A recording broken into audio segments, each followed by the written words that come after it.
آپ دیکھیے کہ بزور و زبردستی کوئی دھرم ختم نہیں ہو سکتا. ایک فقیر ملک افغانستان کی دلدل میں دنیا کی سپر پاور پھنس کر دفن ہو گئی، ٹکڑے ٹکڑے ہو گئی، ختم ہو گئی. یہ ملک آزاد ہوئے اور مسجدوں سے پھر اللہ اکبر کی آواز بلند ہونے لگی. اس لیے کہ انہوں نے یہ سمجھا تھا کہ زبردستی اسلام کو تباہ کر کے، ختم کر کے، مسجدوں کو توڑ کر ملک ختم ہو جائے گا، اسلام ختم ہو جائے گا. ایسا نہیں ہے. کوئی بھی مذہب قبول کرنا انسان کے یہ اپنے دل کی بات ہے. دل اگر قبول کرتا ہے انسان مذہب کا پابند ہو جاتا ہے. اگر دل قبول نہیں کرتا تو اسلام اس مذہب کا پابند نہیں ہوتا. ہم اس ملک کے اندر ہندو مسلم کے ساتھ بھائی بھائی کی طرح رہتے ہیں. ہم نے ملک کی آزادی کے بعد بدقسمتی سے ملک کی تقسیم کے بعد سے ہم نے اس ملک کے اندر آپس کے اختلاف کو دیکھا. یہاں تک کہ اختلاف ہوتے ہوتے حکومتیں بدلتے حکومت بی جے پی کی آئی. ہم نے کبھی یہ آواز نہیں سنی تھی. ہم نے یہ بھی سنا کہ ان 20 کروڑ مسلمانوں کو گھر واپس کرو. یہ آواز اس سے پہلے کبھی نہیں آئی تھی. فرقہ پرست ذہنیت اتنی آزاد ہو گئی کہ وہ یہ سمجھتی ہے کہ ہم 20 کروڑ مسلمانوں کو پھر دوبارہ واپس کر کے اپنے گھر کی طرف لے جائیں گے. یعنی اس کا مطلب ہے کہ ہم ان کو ہندو بنائیں گے، اس لیے کہ ہندو ان کا گھر ہے، ان کے باپ دادا ہندو تھے. مگر میں آپ کو یہاں کے دھرم گرو بیٹھے ہوئے ہیں اور میں مسلمانوں کو نہیں، میں پورے ملک کے اندر میڈیا کے ذریعے سے یہ بات پہنچانا چاہتا ہوں کہ ایسا کہنے والے لوگ نہ اپنے ملک کی تاریخ کو جانتے ہیں، وہ جاہل ہیں، نہ وہ اپنے مذہب کی تاریخ کو جانتے ہیں. میں جو بات کہہ رہا ہوں وہ کہہ رہا ہوں اور صحیح کہہ رہا ہوں.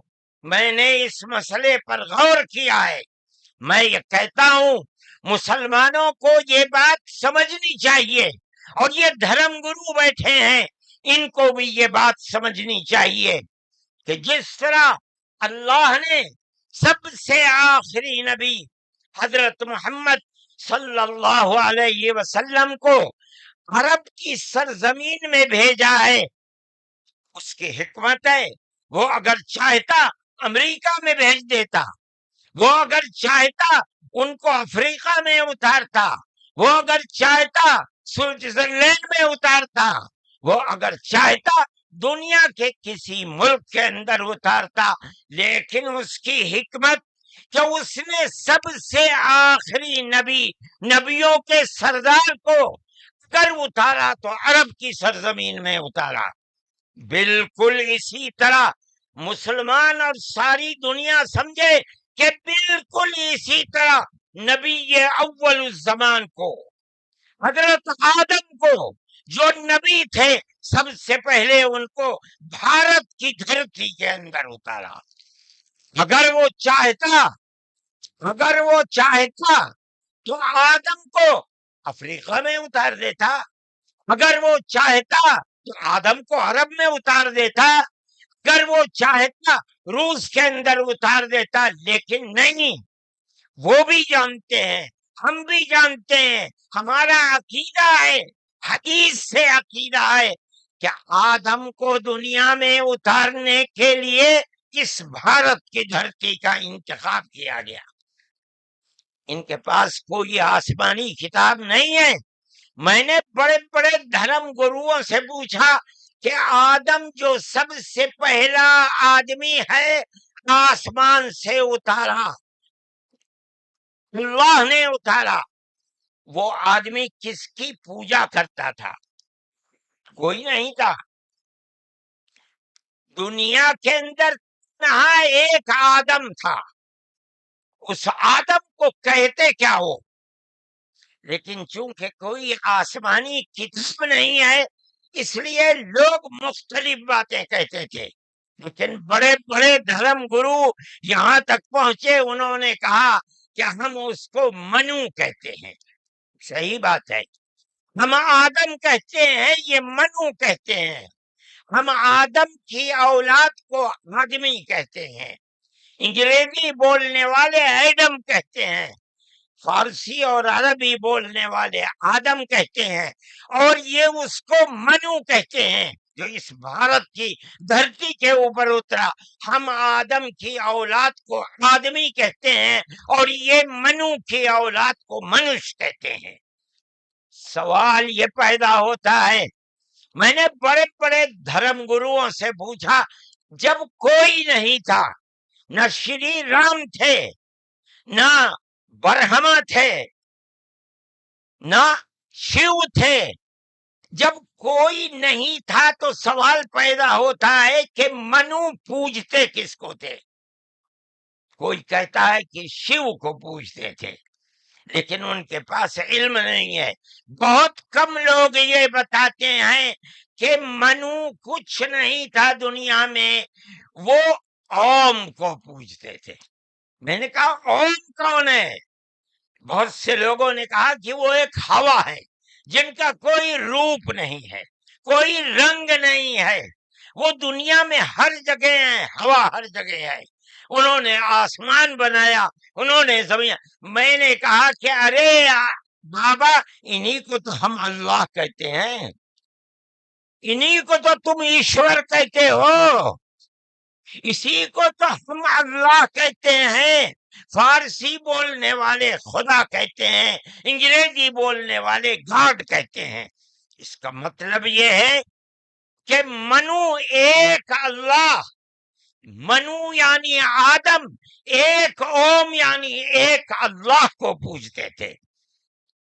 یہ ہمارے ملک کی تاریخ ہے، یہ دنیا کے دھرموں کی تاریخ ہے۔ کوئی ثابت نہیں کر سکتا کہ اوم یعنی آدم اللہ کو چھوڑ کر، جس اللہ نے اپنے ہمارے عقیدے کے مطابق ان کے پتلے کو، پہلے دھرتی کو پیدا کیا، دھرتی میں مٹی پیدا کی، اور جتنے رنگ اور جتنی طرح کی مٹی تھی، سب مٹی میں سے تھوڑا تھوڑا لے کر اللہ نے یعنی اوم نے اپنے ہاتھ سے آدم یعنی منو کے پتلے کو بنایا۔ یہ ہمارے اس دھرم کی خصوصیت ہے۔ اس کا مطلب ہے کہ سب سے پہلے لا الہ الا اللہ کی آواز ہندوستان کی دھرتی پر اتری ہے۔ سب سے پہلے منو نے اوم کی عبادت کی ہے۔ اوم ایک ہے، اللہ ایک ہے، اس کا کوئی شریک نہیں ہے۔ ہمارے سکھ سماج سے پرمجیت سنگھ چنڈوک جی نے بڑی پیار محبت کی باتیں کی، کیونتہ اس کے بعد جو مدنی صاحب کا وکتویہ ہوا، ہم کوئی اس سے سہمت نہیں ہے۔ اور میں آپ سے نویدن کرنا چاہتا ہوں، ہمیں کیول جوڑنے کی بات اگر کرنی ہے، پیار محبت کی کیجئے۔ یہ جتنی کہانی سنائی ہے، اللہ منو یہ وہ، اس سے 4 گنا کہانی میں سنا سکتا ہوں۔ میں مدنی صاحب، آپ میرے پتا تلیہ ہیں، میں آپ کو دعوت دیتا ہوں ساسرارتھ کے لیے۔ آپ دلی آئیے، آپ مجھے سہارنپور بلا لیں گے، میں سہارنپور آؤں گا۔ اور آپ کو نویدن کرتا ہوں، جین دھرم کے 24ویں تیرتھنکر بھگوان مہاویر ہوئے، اور اس سے پہلے بھگوان پارس 23ویں تھے، اور اشٹنیمی جو ہے یوگی راج کرشن کے چچیرے بھائی تھے۔ کنتو یاد رکھیے، اس سے پہلے تیرتھنکر بھگوان رشبھ تھے، جن کے پتر بھرت اور باہوبلی کے آدھار پر اس بھارت دیش کا نام پڑا ہے۔ آپ ایسے نہیں مٹا سکتے۔ آپ نے جو بات کہی ہے، میں سہمت نہیں ہوں، اور میرے سارے سارودھرم کے سنت کوئی اس سے سہمت نہیں ہے. ہم کیول سہمت ہیں آپس میں مل جل کے رہیں, پیار سے رہیں, محبت سے رہیں, اور اس کے سوا یہ جو کہانی او منو اللہ اس کی اولاد یہ فالتو کی باتیں ہیں, سارا پلیتا لگا دیا ایکتا کے سدبھاونا کے سمیلن کو. آپ لوگ تشریف رکھیے. دیکھیے ہم اسلام کے ماننے والے ہیں, مسلمان ہیں, اللہ کے ماننے والے. بیٹھ جائیے آپ لوگ, پہلے بیٹھ جائیے پھر بات ہوگی آپ سے. آپ لوگ بیٹھیے تسلی کے ساتھ, بیٹھیے, تشریف رکھیے, بیٹھیے آپ لوگ, بیٹھیے. مہمان